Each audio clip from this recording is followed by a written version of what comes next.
semuanya, Assalamualaikum warahmatullahi wabarakatuh.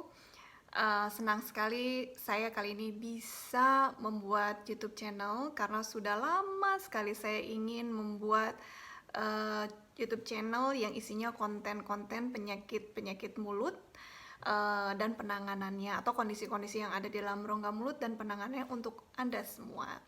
Sebelumnya, perkenalkan, nama saya Dr. Gigi Elizabeth Fitriana Sari. Saya seorang spesialis penyakit mulut dan PhD saya atau S3 saya dapatkan dari Melbourne University di Australia. Nah, tema kali ini saya ingin membahas mengenai sariawan. Kenapa? Karena hampir semua populasi di dunia pernah mengalami sariawan. Banyak sekali orang yang pernah mengalami sariawan, tidak terkecuali saya. Saya juga pernah mengalami sariawan.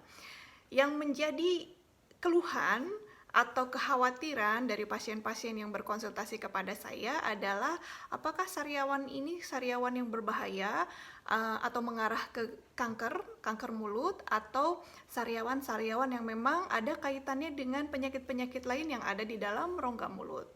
Nah, oleh karenanya yuk kita bahas apa itu sariawan, kemudian penyebabnya apa, bagaimana membedakan sariawan yang normal atau tipe yang normal ini, tipe yang tidak membahayakan dengan sariawan yang lain yang membahayakan. Oke, siap ya?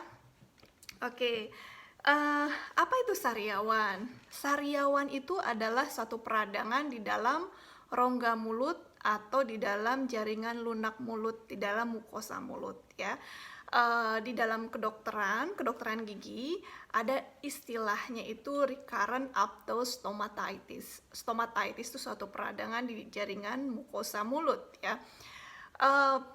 Dan dia recurrent itu artinya berulang.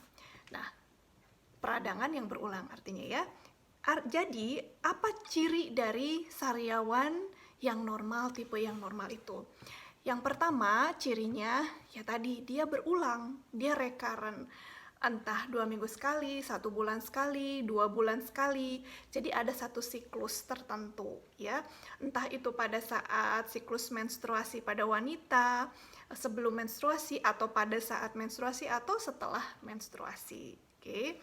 Kemudian ciri yang lainnya dari bentuknya. Nah, biasanya bentuk sariawan yang normal itu bentuknya bulat, oval ya, dia dangkal, dan ukurannya biasanya 1 mili sampai 1 cm. Ada juga sih yang besar ya, lebih dari 1 cm juga ada. Dan dia bisa sembuh sendiri 7 sampai 14 hari tanpa diobati apapun. Jadi mungkin kita pernah nih sariawan, kita tidak obatin apa-apa, kemudian sembuh. Nah, itulah sariawan yang tidak berbahaya. Kenapa dia bisa sembuh sendiri? Mungkin kita istirahat, makan makanan yang benar gitu, yang bernutrisi baik, akhirnya dia sembuh sendiri. Namun kadang kan kita mengeluhkan sariawannya tuh sakit kan, pasti gitu. Jadi 7 sampai 14 hari kan kelamaan. Jangankan 7 hari, 2 hari, 3 hari juga lama ya, merasakan sakit dari sariawan itu mengganggu sekali ya. Kemudian ciri yang lainnya dari sariawan yang normal ini, tipe normal ini, dia berpindah-pindah. Sebelumnya di lidah sebelah kiri, dan biasanya banyak ya, jumlahnya banyak. Dan kemudian di bulan depannya sebelah kanan, di pipi kiri, pipi kanan, kemudian timbul di lidah gitu ya, atau di dasar mulut, begitu dan begitu. Itu ciri khas dari sariawan tipe yang normal ini ya, tipe yang tidak berbahaya. Nah, kalau gitu apa sih, sudah tahu ya berarti bedanya apa dengan sariawan yang berbahaya. Kalau sariawan yang berbahaya itu, selain tadi dia biasanya diam di satu tempat, misalnya di lidah, terus dia nggak pindah-pindah, dan biasanya satu gitu ya, sariawannya tuh tidak banyak jumlahnya, tetapi satu di situ terus. Nah, ciri yang lainnya, sariawan yang tipe normal ini bisa mudah disembuhkan, entah menggunakan obat anti radang atau obat kumur, dia bisa sembuh. Tapi untuk sariawan yang berbahaya, tanda kutip ya, apakah itu ke arah kanker atau ke arah penyakit-penyakit lain, biasanya dikasih obat-obat anti radang dia nggak sembuh, atau untuk yang cancer dikasih obat apapun dia tidak akan sembuh, begitu ya.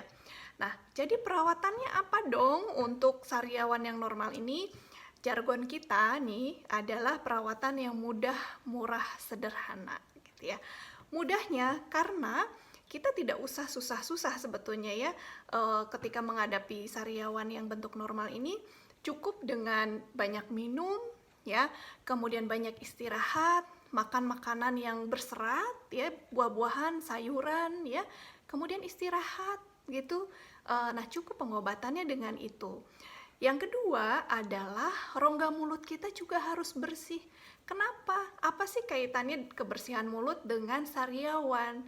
Nah, sariawan ini kan luka terbuka. Kalau rongga mulutnya kotor, giginya kotor, bakteri akan mudah masuk ke situ dan akhirnya menginfeksi sariawan sehingga sariawannya menjadi tambah besar dan tambah parah. Itu yang namanya terjadi infeksi sekunder atau secondary infection ya. Jadi rongga mulut harus dijaga kebersihannya. Kemudian perawatan yang lainnya adalah biasanya boleh meminum vitamin-vitamin. Nah, cuman kan bingung ya, vitaminnya banyak sekali, vitamin model yang mana gitu. Pilih vitamin yang ke arah vitamin B12 dan vitamin C. Kenapa vitamin B12? Banyak sekali research yang sudah menunjukkan bahwa vitamin B12 ini mempercepat regenerasi jaringan lunak di rongga mulut. Bahkan dia bisa mengurangi rekurensi atau timbulnya berulangnya sariawan itu bisa dikurangi dengan vitamin B12. Dan kalau vitamin C terbentuk kembali, biasanya dengan meminum vitamin C terbentuk lagi kolagen untuk proses penyembuhan juga ya. Kemudian pengobatan yang lainnya, boleh nggak pakai obat kumur? Boleh. Obat kumur itu bukan untuk menyembuhkan, tapi obat kumur ini dia mengandung antibakteri yang bisa menjaga tidak terjadinya infeksi sekunder tadi. Dan ingat ya, jangan obat kumur yang mengandung alkohol, karena itu mulutnya akan menjadi kering ya, dan bahkan sariawannya akan menjadi lebih besar atau jadi sakit malah ya. Kemudian kenapa ini sederhana? Karena kita dan murah juga ya, tidak perlu beli antibiotik. Salah ya kalau sariawan kita minum antibiotik, tidak gitu ya. Tergantung dari sariawan apa dulu nih. Kita kan sedang membahas sariawan yang tipe normal ya, jadi tidak perlu minum antibiotik. Boleh nggak minum anti nyeri? Boleh. Seperti apa? Anti nyeri yang ringan-ringan saja gitu ya, seperti anti nyeri yang biasanya ibuprofen, mengandung ibuprofen gitu ya, atau mengandung paracetamol juga boleh gitu ya. Dan ingat, untuk sariawan yang normal ini, tipe normal, dia biasanya tidak disertai demam. Jadi tidak perlu kita meminum obat-obat yang untuk menurunkan demam begitu ya. Demikian, nanti di sesi selanjutnya saya akan membahas mengenai sariawan-sariawan tipe lain. Tetap di channel saya, jangan lupa subscribe dan like ya. Terima kasih atas perhatiannya. Assalamualaikum warahmatullahi wabarakatuh.